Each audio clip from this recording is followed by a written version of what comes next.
U.S. Beef Market Manager, and I'm here with Nick Jindra from Jindra Angus in Clarkston, Nebraska. And we've had a long relationship with Nick and his family and used their genetics quite extensively over the years. Bulls like Mega Hit and Blackout and a host of other bulls have been part of the Alta program. But Nick, give us a little just background on your operation here. Okay, well, yeah, we're a diversified beef outfit. We're very focused on all segments of the beef industry, but we focus on the seed stock producers and providing a good product for them, and we watch that through the feedlot and onto the final product for the consumer very closely. But we've always been focused on high performance cattle that kind of have the ability to excel in all segments, and we feel that Mega Hit and Blackout are two bulls that have done very well in both. Great. You know, one thing we really appreciate about your program is as you mentioned, the performance. Your original base of your cow herd came from the Hoff Scotch Cap Angus, which was a leader in performance for many years, and you've just carried that on through the last number of years, and your bull sale is always an excellent example of really some high performance cattle that have some gain and grow in them. Yes. Yeah, we're rooted in the Hoff Scotch Cap genetics. We've been using and exploiting and improving on those genetics since 1994, and so it's really a long time.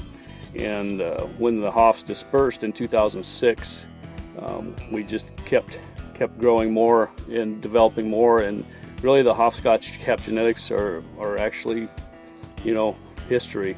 And the new cow families and bulls we've developed that have gone on to make the new genetics that people are using today are so much improved, but we feel they still have that same the attributes of Hoff, which are great hoof shape and foot quality, and a good structured animal, and really free moving cattle, really well structured cattle, cattle that can excel with performance and have the ability to grow in all segments in a wide variety of environments. Yeah, and one thing we've noticed too, and I've always appreciated, your cattle have a little bit more size and scale and muscle to them. And when we look at the U.S. beef industry and the size of the cattle going through the feed yards are requiring more performance and more pounds, I mean, your cattle really fit the target really well.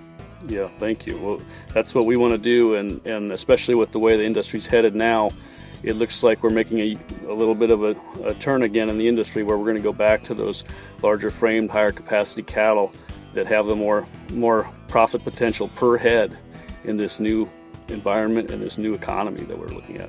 So Nick, when we look at your genetics being used in Australia, for example, again, cattle that have a little bit more size and scale to them, and we look at a bull like Mega Hit that was a leader for yearling weight in our country, also a bull with a little bit more stature, really see how he contributes well to the type of cattle that we're looking for in the Australian market as well. Blackout, on the other hand, is probably a little bit more moderate frame bull, but it really excels in the carcass end of it as well.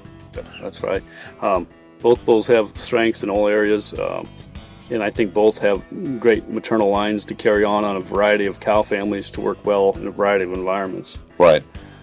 We're really seeing a lot of power coming from the Mega Hit and the Blackout daughters, doing a really good job as producers and carrying on that power to transmit the next generation in their calves. So Nick, when we look at utilizing Jindra genetics in Brazil, again, one of the things we've always come here for is performance, yearling growth, carcass weight, carcass quality.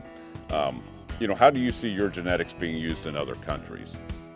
We see our genetics as making a splash in other countries as far as an outcross to get that extra performance and capacity that is very hard to get in the Angus breed.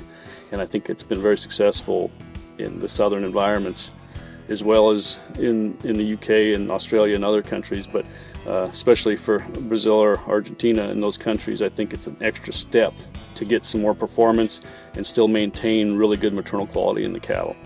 Great. And from your background and your family's background as feeding cattle, talk about what you've seen your genetics doing from a feedlot standpoint. So we used to talk about years ago, cattle making a certain grade of choice, but now it's choice or prime, and the highest percentage of the pens are making prime or CAB, and then the smallest percentages are choice, and there's no selects or lower. And so the carcass quality is excellent. And you know, regardless of nitpicking small EPD differences, the carcass quality is very consistent and very good all the way throughout. We're very happy with what we're seeing there. Boy, that's great. And that's important as we see the demand for high quality beef continue to grow, not only here in the United States, but worldwide. Yes, I agree. Well, again, thank you very much. Thank you.